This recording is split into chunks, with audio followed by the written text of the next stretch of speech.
so serious. What's up, guys? This is Film Fan Esco. I thought I'd share with you guys a couple of films that, in terms of picture, sound, and a couple of special features, you know, here and there, are a really good addition into my collection. So I have The Dark Knight Rises, right? Such a truly epic film. You know, I love this film because of its soundtrack. Of course, composer Hans Zimmer just throws in all these elements that he's used in the Batman Begins and The Dark Knight, and he had something new and exciting and truly epic, you know, soundtrack to this, and you can really tell that it really stands out. And I have a Blu-ray home theater system, right? So when I bump that, you know, sound up, it sounds truly epic. With that fight scene with Bane and Batman, you get that scene. I love that scene, you know, because it's not playing any music in the background, you know, it's just those punches and that aggravation of Batman, you know, just giving it all he has, right? I'm surprised that dude just, you know, after 7-8 years he got up, you know, and he freaking, you know, went head to head with Bane. So yeah, such a great film. I catched this movie last year in its marathon presentation, which was an AMC over at Burbank, by the way. And yeah, I watched Batman Begins, IMAX, and The Dark Knight Rises midnight performance. And it was such a great experience, I'll tell you that much. Just to see, especially to see Batman Begins in IMAX, it was just going back and seeing that film, everything just is very, very, very perfect. It's cohesive, and you know, it really plays out well when you watch all these movies, you know, back to back. So yeah, that's The Dark Knight Rises. Of course, the picture looks very, very great in Blu-ray. You know, you get a lot of blues, a lot of dark scenes, and a couple of scenes with Batman, you know, in daylight. So yeah, the picture is really crisp and clean. You do get a couple of scenes which you guys know is in widescreen, right?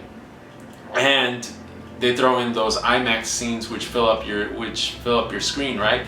So a couple of times it switches from wide to full, and you kind of lose, you know, it might take you off.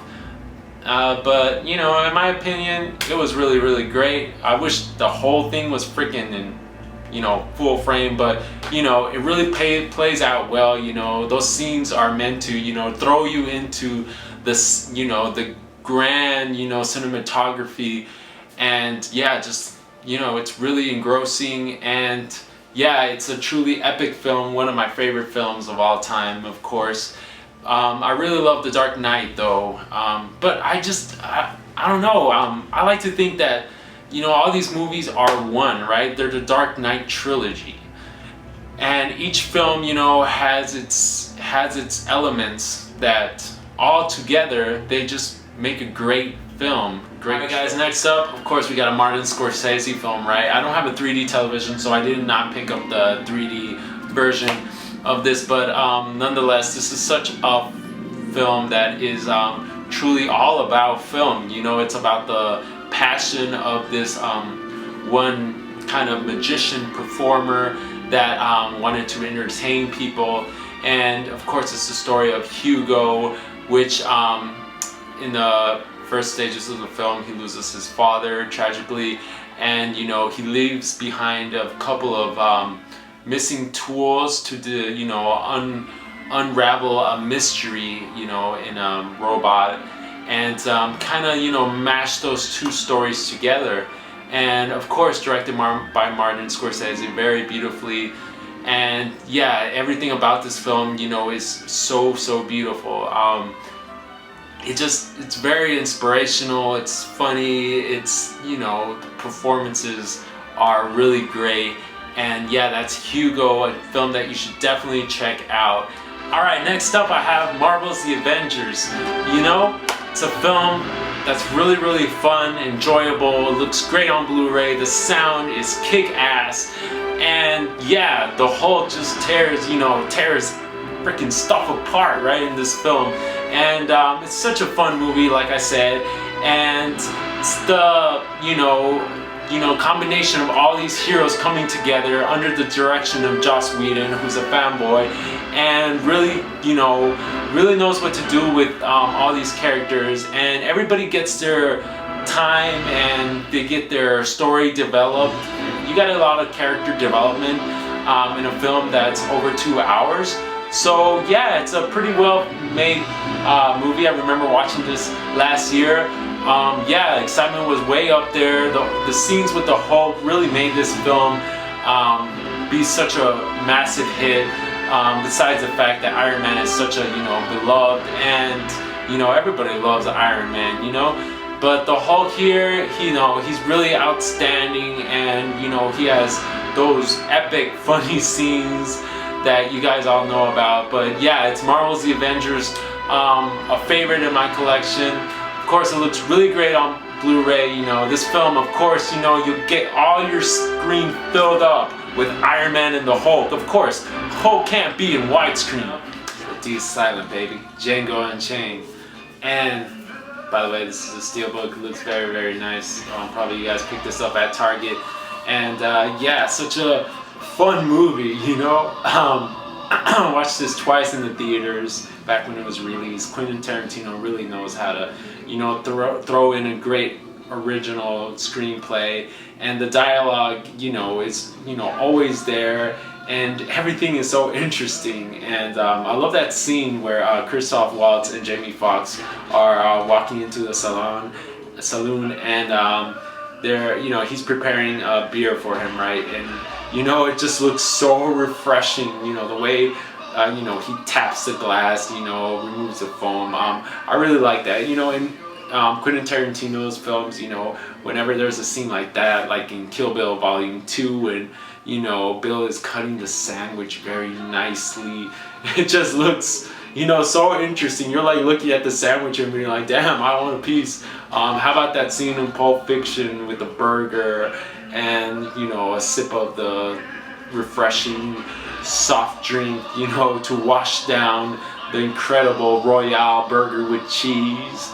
So yeah, I'm getting off topic totally, but I love Quentin Tarantino films. Alright, so next film I have is 50/50. Of course, a great film in Blu-ray. The sound and picture quality is, way up there. Its soundtrack is very, very nice and fits well. It has a lot of scenes which are very colorful and brightly lit.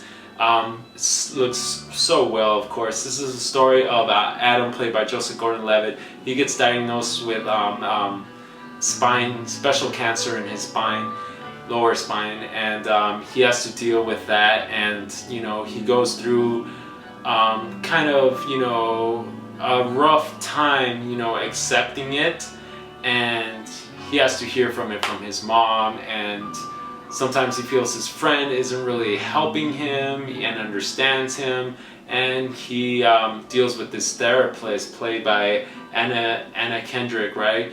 And he feels like she's kind of like, just kind of like sugarcoating everything and just not straight up telling him what the truth is. So, you get all these different aspects, different views of how people are seeing him, and he truly, at some scenes he can't stand it, and that's where Joseph Gordon-Levitt, really shines in this performance. So it's 50/50. It's a film that you should definitely check out. Movie that really, speaks to me. It's really touching, moving, and at times very inspirational. Next up we have I Love You Man. This really is a great film.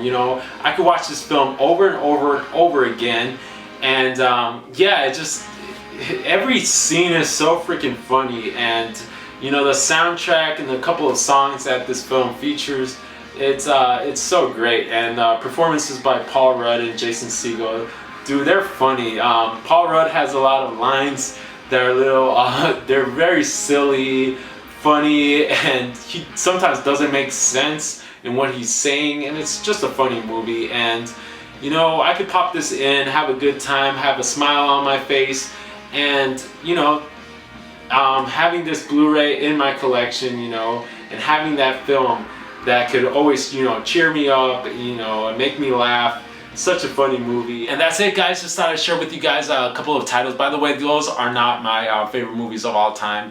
I do have a list that I like to share with you guys, and I'm gonna post it probably next month. By the way, if you guys saw my other video, I had 3 posters in the background. Plus, I told you my favorite movie of all time, so you guys know at least 4 of those films. But I'll definitely let you guys know what those movies are, and that's kind of my next idea, to post a top maybe 20. I'm 27, so I'll post 27 movies of all time. So, you know, that's kind of an idea that I wanted to have. And another thing that I'm doing, I'm saving my movie tickets and putting them in my Blu-ray cases. I know Chris Stuckman, if you're not subscribed to him, please do. He puts out great reviews, but if you guys are subscribed, he does save all his movies because, you know, the same way he feels about movies being a truly immersive experience, that I do feel the same way about that. You know, going to movies is such an amazing experience, just to, you know, be transported into this world and, you know, have different views of different aspects of life. And, you know, movies really speak to you and entertain us and take us away from reality for, you know, a couple of hours. And that's why I love film. And I'm not going to be one of those YouTubers that wants to hit 100 subs, 200 subs, you know. As long as I can keep 1 or 2 of you guys entertained, then I've done my job as a film fan here on YouTube, you know, voicing my opinion. So definitely let me know what you guys think. If you guys checked out my YouTube Blu-ray movie collection, and you didn't see a couple of titles that you would recommend to me, definitely let me know. If you guys leave a comment, I'll definitely check out your guys' page and, you know, support you guys. So that's it. Film Fan Esco. Peace.